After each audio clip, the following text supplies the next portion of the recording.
Assalamualaikum warahmatullahi wabarakatuh. Waalaikumsalam warahmatullahi wabarakatuh. A'udzu billahi minasyaitonir rajim. Bismillahirrahmanirrahim. Alhamdulillahi rabbil alamin wa bihi nasta'inu ala umurid dunya waddin. Wassalatu wassalamu ala asyrafil anbiya'i wal mursalin. Sayyidina wa maulana Muhammadin wa ala alihi wa sahbihi ajma'in, amma ba'du. Faqala al-musannif rahimahullahu ta'ala wa daman nafa'a bihi wa bi'ulumihi fid dharaini amin. A'udzu billahi minasy syaithanir rajim. Bismillahirrahmanirrahim. Wala tahsabanna alladzina qutilu fi sabilillahi amwata bal ahya'un 'inda rabbihim yurzaqun. Farihina bima atahumullahu min fadlihi wa yastabshiruna billadzina lam yalhaqu bihim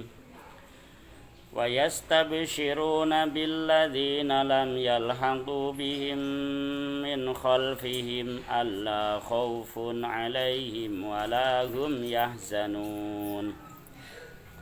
Yastabshiruna bi ni'matin minallahi wa fadlin wa annallaha la yudhi'u ajral mu'minin. Ki ganjarane wong sing mati syahid, orang yang meninggal dalam peperangan membela agama Islam. Wala tahsabanna lan ojo nyono temenan sira. Janganlah menduga. Wala tahsabanna lan aja nyono temenan sira. Alladzina ing wong akeh kutilu kang padha den pateni sapa alladzina, tegese meninggal dunia. Bitahfifi kelawan diwaca ringan kutilu, wa tasydidi lan diwaca tasdid kutilu.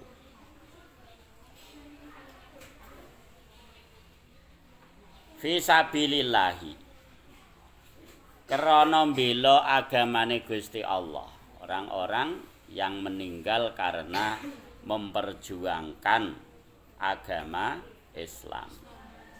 Iki wanazala fi syuhada'i, wanazala lan temurun fi syuhada'i ing dalem nerangake pira-pira wong kang mati syahid apa ayat wala tahsabanna. Apa ayat wala tahsabanna lan aja nyono temenan sira alladzina ing wong akeh kutilu kang padha den pateni sapa alladzina yang terbunuh bitahfifi kelawan diwaca ringan kutilu wa tasydidi lan diwaca tasdid kutilu. Fi sabilillahi krana mbela agamane Gusti Allah, aili ajli dinihi tegese krana arahe mbela agamane Gusti Allah. Aja mung nyono amwatan ing pira-pira wong kang mati. Jadi para syuhada itu tidak meninggal dunia. Mereka ini masih hidup, cuman pindah alam. Cuman pindah alam. Balhum bale utawi alladzina kutilu. Balhum bale utawi alladzina kutilu, orang-orang yang mati syahid.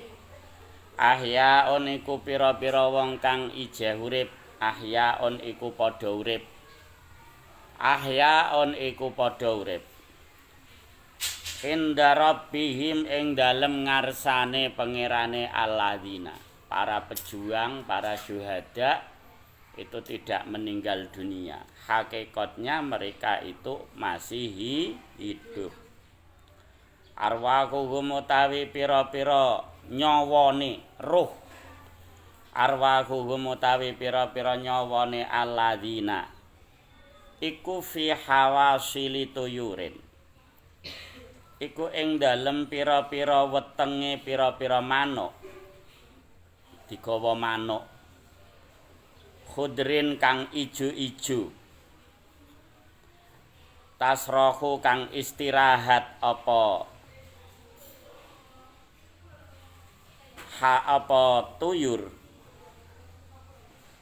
Tasrohu kang istirahat apa tuyur fil jannati ing dalem swarga. Dadi nyawane wong jasade nek gone jero kuburan nyawane digawa manuk sing rupane napa? Sing rupane ijo-ijo do istirahat do santai-santai nek gone swarga. Iki napa? Pahalane orang-orang yang berjuang membela agamane Gusti Allah. Haitsu syaat ing dalem sekirane ngarepake apa haitsu syaat ing dalem sekirane ngarepake apa arwahuhum.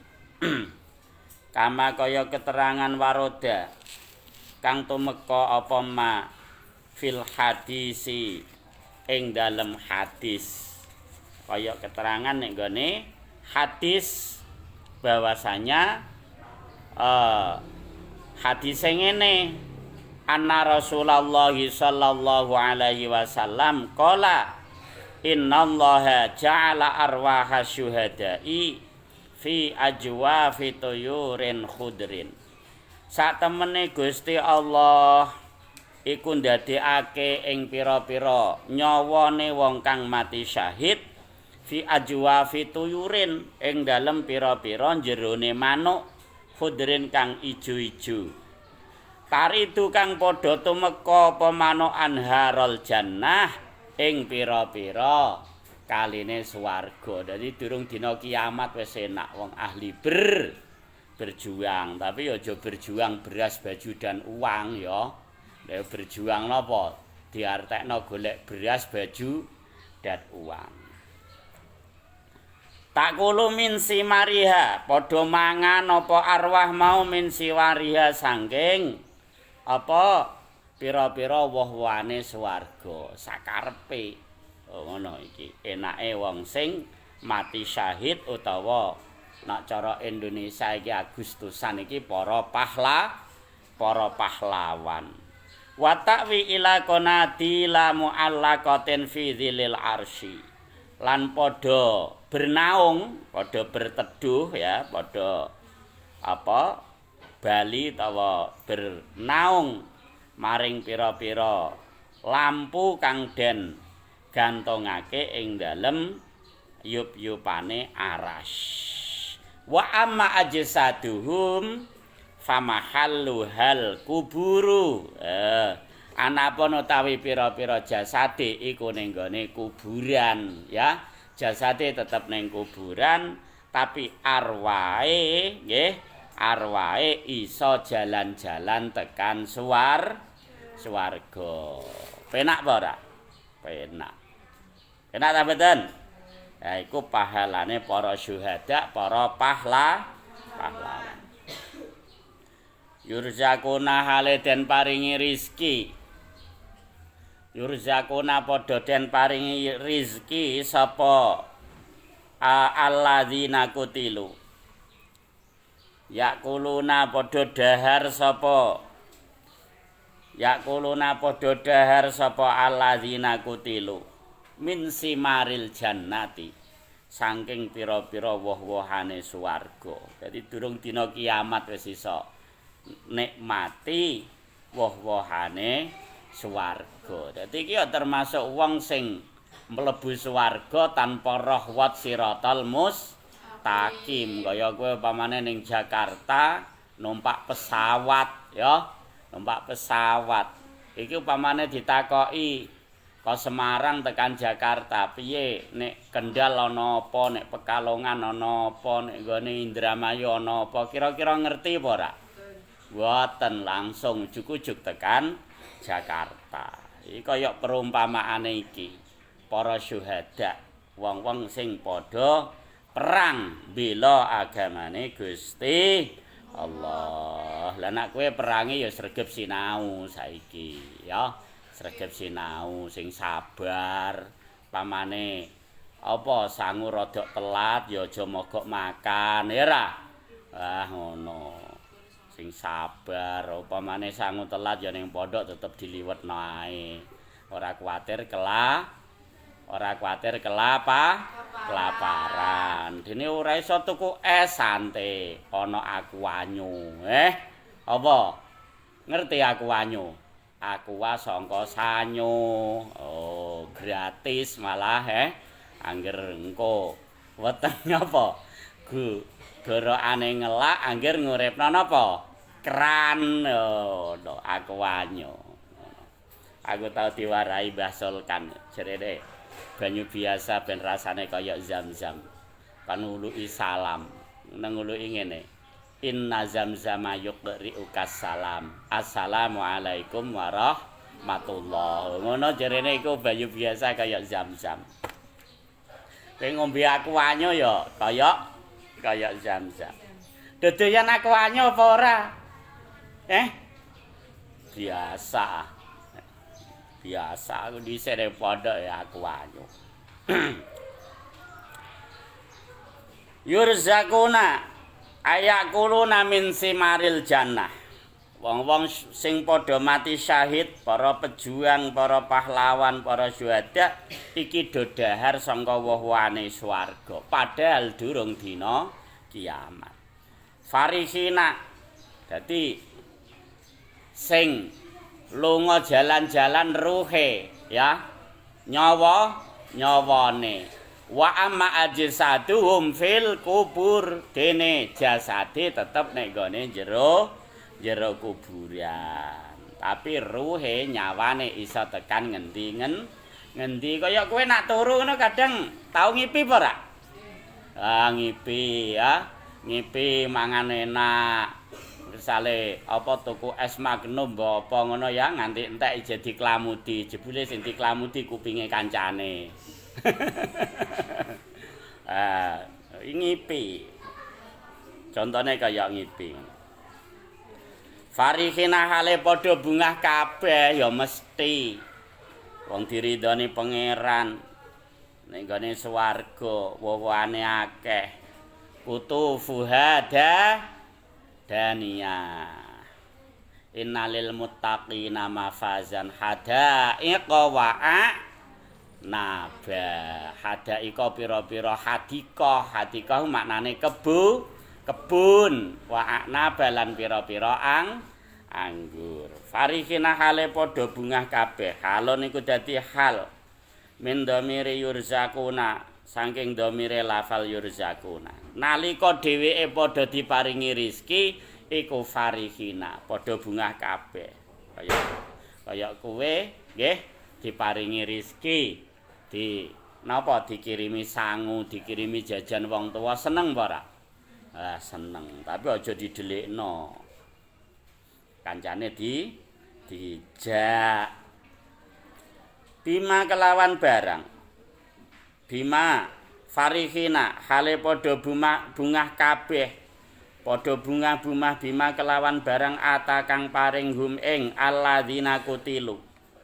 Allahu sapa Gusti Allah nyatane min fadlihi nyatane kanugrahane Gusti Allah karena entuk kanugrahane Gusti Allah iki banget akiye termasuk kita diparingi ngaji diparingi ngelmu diparingi iso ngaji Quran iki ya kabeh kanugrahan kene juz 12 kae sadurunge surah Yasin Summa aurasnal kitabal ladzina astofaina min ibadina.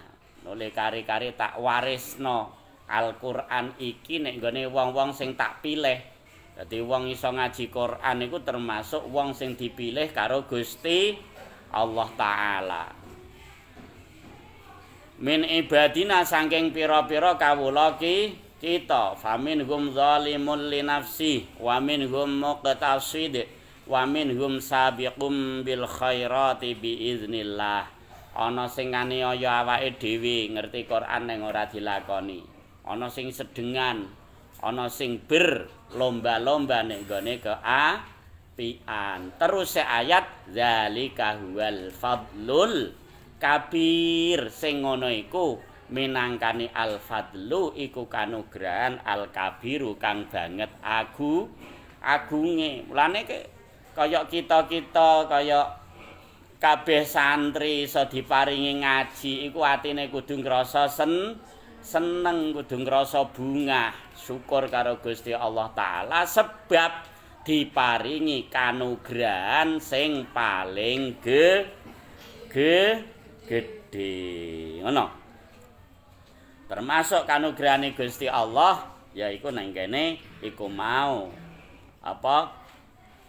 para syuhada lunga nek padha diparingi rezeki nek gone swarga padha bungah kabeh. Min fadlihi nyatane saking kanugrahane Allah. Wahum utawi alladzina yastabsyiruna iku padha bungah kabeh. Yastabsyiruna iku padha bungah-bungah kabeh, yafrahuna tegese padha bungah-bungah kabeh. Biladzina kelawan wong akeh. Lam yalhaqu kang durung nusul, ya. Lam yalhaqu kang durung nusul sapa? Alladzina bihim kelawan alladzina kutilu. Bihim kelawan alladzina kutilu min khalfihim ing dalem sakmburine alladzina kutilu. Tur dene merasa bungah-bungah karo wong-wong sing do durung nusul dekne, sing bakale besok nusul. Dadi wong mukmin iku besok ya nusul karo wong mukmin nek gone swarga. Ae min ikhwanihim nyatane saking pira-pira dulure alladzina kutilu. Min khalfihim min ikhwanihim nyatane pira-pira dulure alladzina kutilu al mukminina kang padha mukmin.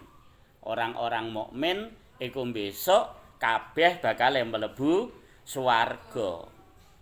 Nusul wa yubdalu lan den gawe badal minal ladzina saking lafal alladzina lam yalhaqu. Bungah-bungahe piye? An ae bi an kelawan sak temene kelakuan iki dhamir sya'an ika tak jelasno wa in tu khaffaf apa wa in tu khaffaf an-nafas muhastakan wal khabara ja'al jumlatan mim ba'di an. Dadi nek ana an ditahfif iku isime rupa dhamir sya'an. Apa dhamir sya'an? Wa mutmaru syani dhamirun fusira bi jumlatin ka innahu zaidun sara. Dhamir sing diterangno karo jumlah sakbadane. Ning nak in ditakhfif iku sithik ngamale wa khufifat inna faqal lal amalu. Sing winginane kok in wa ing kanu min qablu la fi dhalalim mubin. Ngono. An kelawan sak temene kelakuan, biasane disingkat nganggo titik. Titik telu ngisore, nulise ora kakean. Aibian kelawan sak tegese, kelawan sak temene kelakuan. La khaufun. Iku ora ana jinise kuwatir iku maujud. Al alaihim ing atase alladzina lam yalhaqu. Ai alladzina tegese ing atase wong akeh lam yalhaqu kang durung nusul sapa alladzina. Bihim kelawan alladzina kutilu. Para pejuang iku mesti ana generasine. Lah generasi-generasi sing durung nusul karo wong-wong sing wis do seda, iku delala ya diparingi kanugrahan Gusti Allah, atine la khaufun alaihim wa lahum yahzanun. Tidak mempunyai rasa khawatir dan tidak mempunyai rasa susah. Dadi upamane bertempur karo wong kafir iku atine malah ngrasa seneng sebab nak mati ndang oleh swarga. Ngono, iki mentale pejuang. Walahum lan ora ana utawi alladzina lam yalhaqu. Yahzanuna iku padha susah kabeh. Wong iki nak wis ora duwe rasa kuwatir, ora duwe rasa susah. Anane nikmat. Fil akhirati ing dalem akhirat. Al makna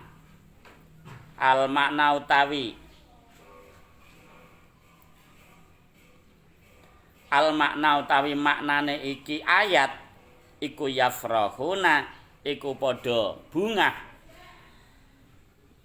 padha bungah-bungah sapa alladzina lam yalhaqu bihim bi amnihim sebab amane alladzina lam yalhaqu bihim wa farahihim lan bungae alladzina lam yalhaqu bihim.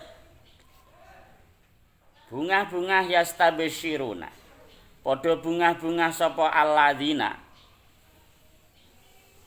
binikmaten kelawan ganjaran, sawabin tegese ganjaran. Jadi diganjar dening Gusti Allah kelawan macem-maceme nikmat minallahi saking Gusti Allah. Wa fadlin lan kanugrahan tegese ziyadatin tegese tambahan alaihi ing atase ganjaran. Dadi entuk tambahan ganjaran liyane. Iki nek nggone sijine ayat tambahan ganjaran iki bisa mirsani zate Gusti Allah nek nggone swarga. Wujuhu yauma idzin nadhirah. Nek nggone surah Al-Qiyamah, juz pira surah Al-Qiyamah? Sadurunge Ad-Dahr juz 29. Wujuhu yauma idzin nadhirah ila rabbiha nadhirah. Iku dina kiamat wujuhun utawi pira-pira wajahe wong mukmin iku wujuhun pira-pira wajah nadhiratun kang mencorong. Dadi wong mukmin iku bisa ning akhirat wajahe do bersih sinar. Ila rabbiha maring pangerane wujuh nadhiratun iku bisa ningali. Dadi gedhe-gedhene nikmate Gusti Allah iku bisa nikmat bisa ningali maring Gusti Allah. Lah mencaronge kon ndi? Kanggone sujud. Simahum fi wujuhihim min asaris sujud. Dadi apa? Sima ana ciri-ciri khase wong-wong mukmin ing dalam akhirat fi wujuhihim ing dalam pira-pira wajahe al mukminin min asaris sujud saking bekase napa? Saking bekase sujud. Banyu wudu sujud sing muk lakoni iku dadi nur, dadi cahaya nek nggone akhirat. Mulane titenane gampang bisa ning akhirat. Angger wong kok mencorongi temenanan berarti sujude akeh. Lah nek kira-kira digugah iki molor ya ora patek mencorong ya melik-melik apa meneh digugah malah ngaleh nggon ana. Sing digugah ngaleh nggon. Engko malah ngaleh ring WC, keturon ning nggone WC. Ambune ra enak diseneng. Ngono. Nggih. Wa annallaha la yudhi'u ajral mu'minin. Wa annallaha bil fathi. Wa annallaha lan sak temene Gusti Allah bil fathi kelawan di fathah. Atofan karana den atofake ala nikmatin ing atase lafal nikmatin diwaca wa anna. Dadi hamzahe diwaca fathah. Yastabsyiruna bi nikmatin wa yastabsyiruna bi annallaha. Ngono. Wal kasri lan diwaca kasrah. Dadi wa fi qiraatin wa innallaha. Tapi qiraatuna, qiraah kita wa annallaha. Istiqnafan krana dadi kawitane kalam. Istiqnafan krana dadi kawitane kalam. Wa annallaha lan satemene Gusti Allah layu diu. Iku ora niyak-niyakake sapa Gusti Allah, tidak menyia-nyiakan, ora berbuat zalim, ganjarane disempurnakno. Ajral mukminina ing pira-pira ing ganjarane. Ajral mukminina ing ganjarane pira-pira wong mukmin. Bal yakjuru balik ganjar sapa Gusti Allah hum ing al mukminin. Ganjarane apa? Ganjarane disempurnakno. Innama yuwaffas sabiruna ajrahum bighairi hisab. Balik Gusti Allah nyempurnakno ganjarane wong-wong sing sabar bighairi hisabin kelawan tanpa wila. Alladzina stajabu lillahi war rasuli min ba'di ma asabahumul qarh lilladzina ahsanu minhum wattaqau ajrun azim. Iki teruse apa ganjarane wong-wong kang ahli perjuangan. Alladzina utawi wong akeh mubtadaun iku dadi mubtada. Istajabu kang padha nyembadani sapa alladzina. Ana apa? Ana instruksi kon perang, dheweke ya perang. Istajabu kang padha nyembadani sapa alladzina. Nyembadani lillahi maring Gusti Allah. Lillahi maring Gusti Allah war rasuli lan utusane Allah. Ai du'aihi tegese perintahe Allah lan Rasul, dakwah ajak-ajake. Ai du'aihi tegese pengundange Allah lan Rasul. Panggilan utawa ajak-ajake Allah lan Rasul. Rupane apa bil khuruji kelawan metu. Bil khuruji kelawan metu lil kitali maring perang. Panggilan perang iki termasuk abot, tapi orang-orang yang beriman pasti dia tetap akan siap bertempur. Lama aroda ing dalam semangsane ngersakake ngarepake. Lama aroda ing dalam semangsane ngersakake Abu Sufyana. Sapa Abu Sufyan wa ashabu lan pira-pira kancane Abu Sufyan. Al-auda ing Bali. Watawa'adulan padha ngancam sapa Abu Sufyan. Iki kafir iki Abu Sufyan. Ma'an Nabi ing dalem sertane Kanjeng Nabi sallallahu alaihi wasallam. Wa ashabihi lan pira-pira sahabate Nabi uli ngancam suka Badrin ing perang ing pasar Badar. Suka Badrin ing pasar Badar al-amal mukbila. Al-amal mukbila ing taun al-mukbila kang arep teka. Min yaumi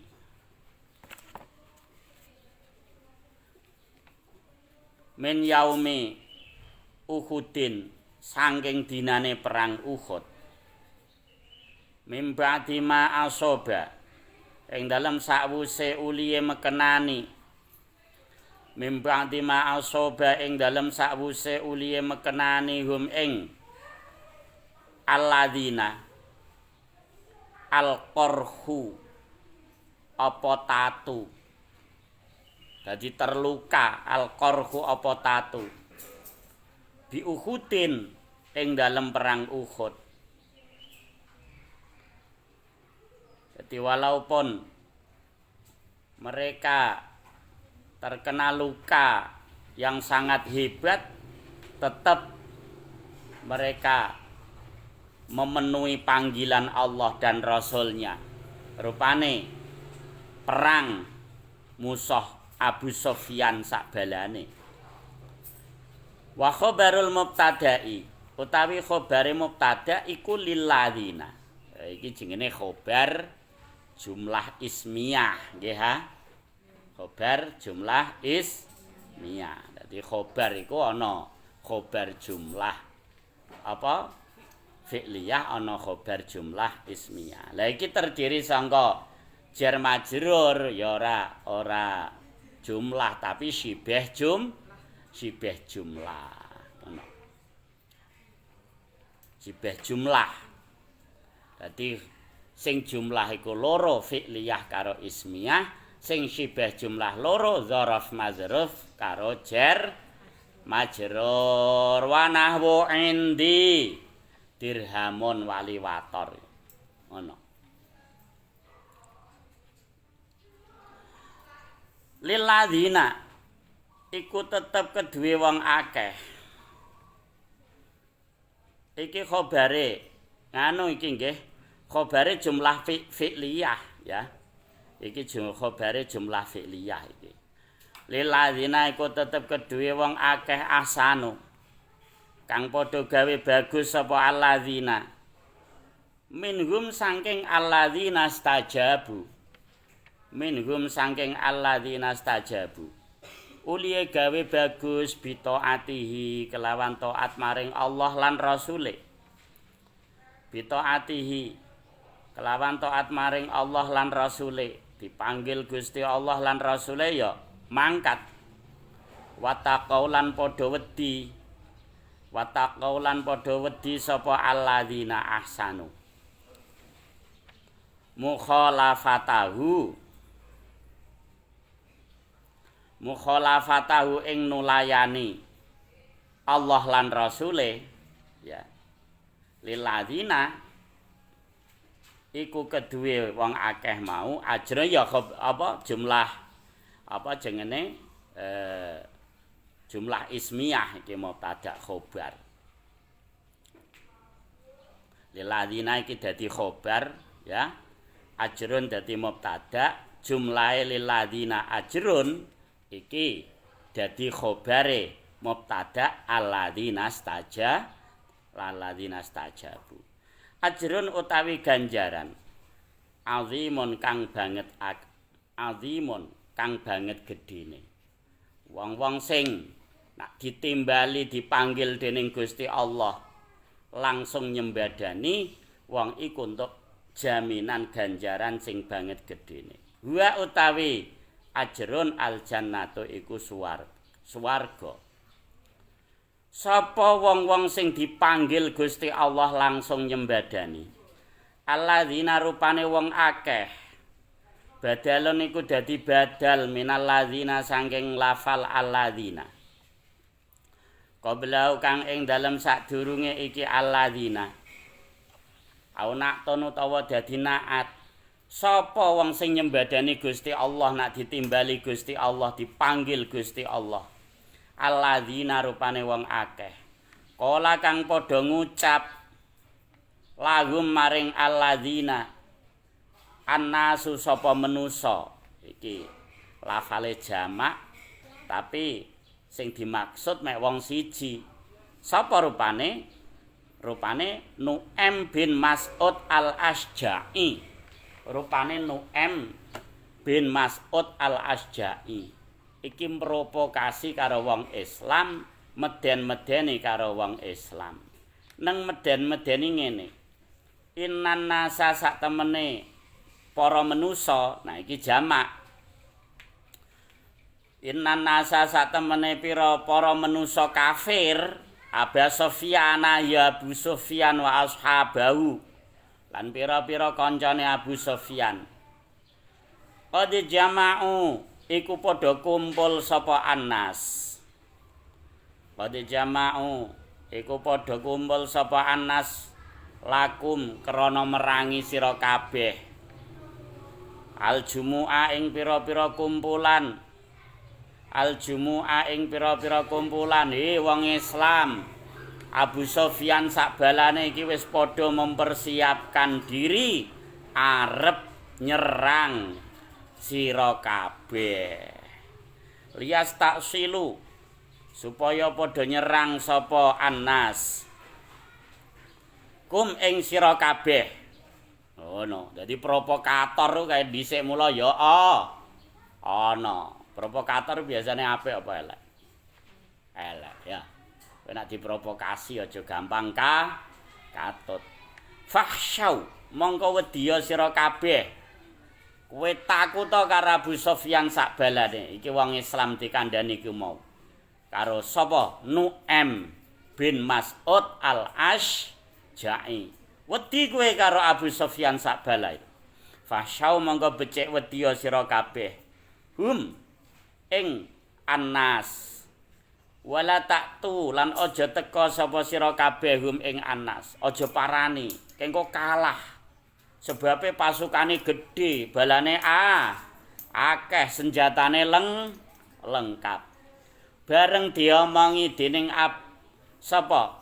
Nu'aim bin Mas'ud al-Ashja'i fazada mongko nambahi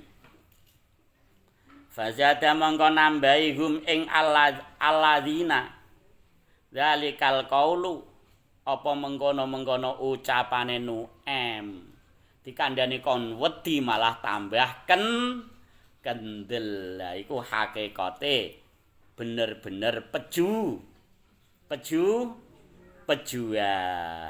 Fazada mongko nambahi ing apa alladzina stajabu zalikal qaulu apa mengkono-mengkono ucapane Nu'aim nambahi imanan ing iman.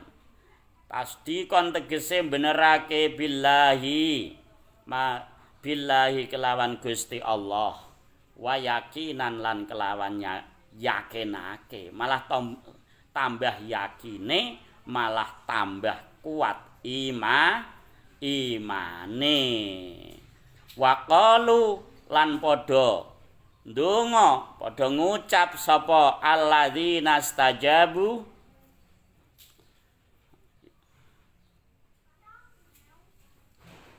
atau alladzina qala mau ya. Waqalu lan padha ngucap sapa al-mukminun alladzina qala ya alladzina qala lahumun nasu wa qalu lan padha ngucap sapa al mukminun hasbunallahu wa ni'mal wakil. Hasbuna wis nyukupi na ing kita. Hasbuna wis nyukupi na ing kita Allahu sapa Gusti Allah. Kafina tegese nyukupi sapa Allah na ing kita amrohum ing urusane kufar ing urusane Abu Sufyan sakbalane. Iki apa biasane dadi nggo wiridan ben dicukupi disugihna dening Gusti Allah. Wanik malan iku sak bagus-baguse alwakilu sapa zat kang den pasrai. Wanik malan iku sak bagus-baguse alwakilu sapa zat kang den pasrai utawi Gusti Allah. Al mufawwadu ilaihi sapa zat kang den pasrai sapa ilaihi maring Gusti Allah al amra ing urusan perang karo wong kafir. Huwa utawi Gusti Allah. Huwa utawi Gusti Allah. Wa kharaju lan padha metu sapa al mukminun. Wa kharaju lan padha metu sapa al mukminun alladzina stajabu mau ma'an nabi ing dalem sertane Kanjeng Nabi Muhammad sallallahu alaihi wasallam. Fawafau suka Badrin mongko padha nepati janji. Fawafau mongko padha nepati janji sapa al mukminun suka Badrin ing pasare Badar. Badar itu nama tempat. Wa alqalan numibaake Wa alqalan umibaake Allah sapa Gusti Allah arruba ing rasa wedi. Arruba ing rasa wedi fi qalbi Abi Sufyana ing dalem atine Abi Sufyan wa ashabihi lan pira-pira kancane Abi Sufyan. Bareng roh wong mukmin ujug-ujug do wedi do mlayu dhewe-dhewe. Falam yaktu mongko apa? Falam yaktu mongko padha ora teka sapa Abu Sufyan wa ashabu. Ora wani teka, keweden. Wa kana ma'ahum lan ana iku ma'ahum ing dalem sertane al mukminin. Tijaratun utawi pira-pira dagangan wong iki nek nggone pasar Badar. Faba mongko nuli padha adol sapa al mukminun. Warabihu lan padha untung sapa al mukminun. Akhire krana ana Abu Sufyan sabalane ora ana wong kafir, akhire padha dodol nek nggone suku Badrin, terus wong mukmin entuk untung sing banget gedene. Fangkolabu wallahu a'lam. Sadaqallahul azim. Assalamualaikum warahmatullahi wabarakatuh.